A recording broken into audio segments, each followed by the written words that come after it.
Fala rapaziada, como é que vocês estão? Acabei de chegar da Neoquímica Arena, onde acompanhei Corinthians 1, São Paulo 1.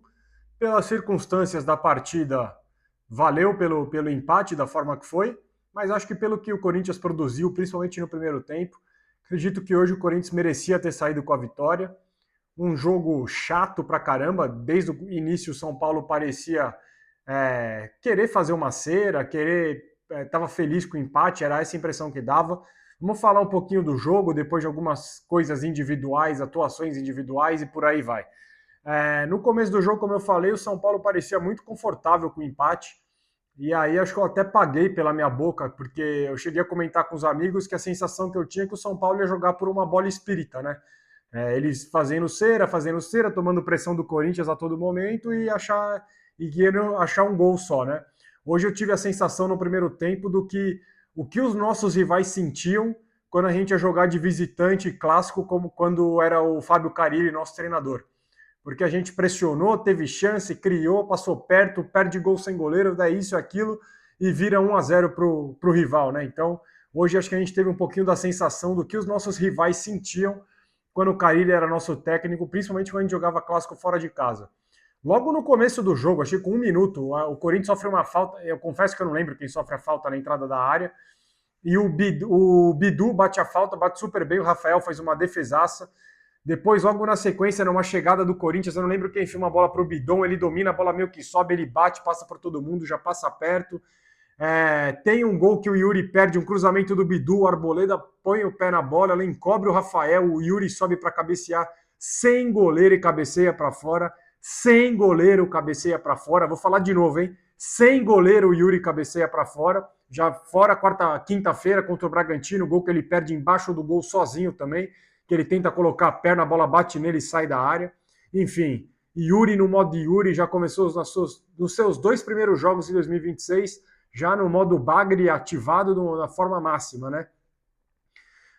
Eis que mais ali, não lembro, confesso que eu não lembro, talvez 30 e pouco do primeiro tempo, o cara do São Paulo recebe a bola no lado esquerdo de ataque, o Carrilho, uma tiriça absurda o Carrilho na partida hoje, um sono desgraçado que estava o Carrilho hoje, ele não diminui o espaço do cara, não pressiona o cara, simplesmente corre por correr, dá uma trotadinha, o cara cruza, ele ainda meio que abre o corpo assim, você vê que a bola passa perfeitamente na frente dele ali, não atrapalhou ninguém. Eu acho que o Tapia sobe de cabeça e o Hugo ainda tenta tocar na bola, mas não consegue, abre o placar para o São Paulo, para tirar qualquer um do sério, né? Porque tudo que a gente vinha produzindo no primeiro tempo, tudo que a gente estava tentando chegar no primeiro tempo ali, a gente toma um gol por pura displicência, né? Primeiro o Carrilho que não diminui, não atrapalha, não tenta fazer nenhuma pressão ali para atrapalhar o cruzamento do cara de São Paulo. E a nossa zaga que dorme, o cara que chega para cabecear sozinho, não sei, confesso que, como eu falo para vocês, eu sempre assisto o jogo no setor sul, o gol foi lá do outro lado, confesso que eu não sei quem era para estar marcando o tal do Tapia ou não, mas o cara sobe sozinho, cabeceia forte, sem chance para o Hugo, enfim. Já era, não sei nem se é 30 e pouco, até 40 e pouco do primeiro, eu sei que o Corinthians continua pressionando, e aí no chute do André, a bola desvia, sobra para o Mateuzinho sozinho o Mateuzinho, ele e o Rafael, ele tira do Rafael, tira do gol, perde um gol inacreditável o Mateuzinho, um gol inacreditável, o gol que o Mateuzinho perde também, tão inacreditável quanto o Yuri, na minha opinião, lamentável o gol que perde, inclusive o Mateuzinho hoje é o brabão, né, é o brabão de podcast aí, ele perdeu um gol feito. Outra coisa que eu queria falar do Mateuzinho também, se vocês repararam, para quem acompanhou o jogo hoje, vocês repararam que todas as bolas paradas do Mateuzinho não levaram o Corinthians a lugar nenhum. Todas as bolas paradas do Mateuzinho não levou a lugar nenhum. E todas as bolas paradas que quem cobrou não foi o Mateuzinho, levou perigo. Foi a falta do Bidu no primeiro tempo, a defesa do Rafael. Tem a falta do Vitinho no segundo tempo, que alguém desvia, acho que é nesse lance que alguém pede um toque de mão. E tem um escanteio que o Bidu bate no segundo tempo, que leva certo perigo também. Então as bolas paradas que não foram do Mateuzinho levaram certo perigo. Mas como eu falei individualmente, vamos falar daqui a pouquinho. Vamos para o segundo tempo. Volta o mesmo time. Me incomodou demais voltar o mesmo time para o segundo tempo. Enfim, e o Corinthians não contém a mesma facilidade para chegar no gol do São Paulo como teve no primeiro tempo. O São Paulo amarrando o jogo. O São Paulo não atacou, mas o Corinthians também não sujou o uniforme do Rafael no segundo tempo. Até um amigo comentou comigo hoje que falou: bom, no próximo jogo do São Paulo na semana, o Rafael pode entrar com o mesmo uniforme que ele está no segundo tempo, porque ele não fez uma defesa.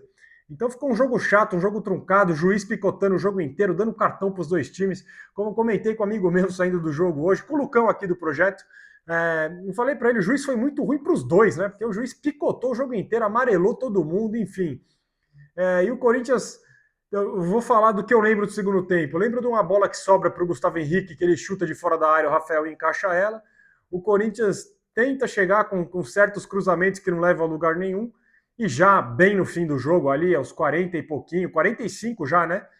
O Bidon toca, desculpa, não é o Bidon, eu acho, alguém toca para trás o Matheus Pereira toca assim no Bidon, dentro da área, o Bidon meio que deixa passar, meio que toca ali para o Pedro Raul, ele levanta o Bidon, que ele cai no lance, ele levanta, o Pedro Raul devolve no Bidon, que entra e chapa com força, batendo cruzado, para empatar o jogo, e 7 de acréscimo, e vamos lá que dá. Corinthians ainda tentou um abafa ali, mas não deu, como eu falei, pelas circunstâncias do jogo, um resultado bom não, né? Mas antes disso do que perder, é óbvio, mas principalmente pelo que a gente criou, as oportunidades que a gente teve no primeiro tempo, acho que o Corinthians hoje merecia, pelo menos um 2-1 merecia para o Corinthians hoje, mas tá bom, faz parte. Agora a gente tem, dos 9 pontos disputados, temos 4, né? Saldo de gols zerados, fizemos 4 gols, tomamos 4, e agora a gente tem mais uma pedreira pela frente, o Santos na Vila Belmiro na próxima quinta-feira, vai ser difícil. Corinthians na Vila Belmiro, como a gente sabe, é complicado ganhar. A gente tem boas lembranças da Vila, brasileiro de 99, o 4-1, o gol do Sheik, em 2014, o gol do Gil no Dia dos Pais. Mais recentemente, a gente conseguiu ganhar uns jogos na Vila também, mas a gente sabe que o Corinthians, na maioria das vezes que vai para a Vila Belmiro, é aquela disposição que a gente está tão acostumado a ver, né? Individualmente, falando do jogo de hoje, Mateuzinho me irritou, eu não sei vocês, mas Mateuzinho me irritou. O Carrilho nem se fala, principalmente no gol de São Paulo. Eu, se fosse treinador do Corinthians, teria tirado o Carrilho na hora do gol de São Paulo. Falar, não, vem para o banco, você não quer jogar, tudo bem, 18 de janeiro, deve estar cansado, né? Então dá a chance para outro aí. O Matheus Pereira, eu achei que entrou um pouquinho nervoso hoje, mas bela bola que ele dá para o Bidon na hora do gol do Corinthians. Dupla de zaga ok. O Yuri, como eu falei, o modo bagre máximo, né? É de tirar qualquer um do sério. Apesar de ter pedido um pênalti no primeiro tempo, na hora, confesso para vocês, foi na minha frente. Achei que era o Yuri querendo cair. Depois um amigo mandou um vídeo para mim. Falei, estranho essa queda que ele teve aí. Gostei do Bidu, enfim. E do Dorival, assim, aí é o que eu quero falar para vocês. Sobre o Dorival. Um jogo como o de hoje, eu não vou culpar moleque nenhum. O resultado nem passa pelos moleques que eu vou citar, que é o Kaique e o Dieguinho. Só que num jogo como o de hoje, um jogo grande, um jogo importante, clássico sempre é importante. Não é para entrar com o Kaique, não é para colocar Dieguinho. O Vitinho não pode ficar no banco. O Vitinho mal jogou no passado. Ele nem entrou na final contra o Vasco, no segundo jogo principalmente. O Vitinho não pode jogar 3 jogos seguidos. Um jogo desse tem que ser Yuri e Vitinho, ou Yuri e Guinegão, que tem mais disposição. Kaique, Dieguinho, sinto muito, é para jogar com o Velo Clube, é para jogar contra outros times, não é para jogar um jogo desse tamanho. Com todo respeito, o Dieguinho entrou, o que o Dieguinho fez no jogo depois do segundo tempo? O que o Dieguinho... Até achei que o Kaique foi bem no primeiro tempo, por isso que eu tô falando que eu nem culpo os moleques. Mas, porra, não é jogo pra esses moleques, meu. Sinto muito. Na dupla de ataque tem que ter um cara mais cascudo ou o Guinegão. Não o Guinegão que corre mais, atrapalha mais, segura mais, prende mais a bola, prende mais o zagueiro, tem mais corpo.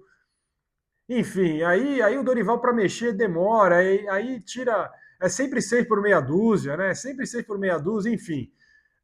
Gostei da partida do André também, esqueci de falar do André. Esse moleque a gente sabe, né?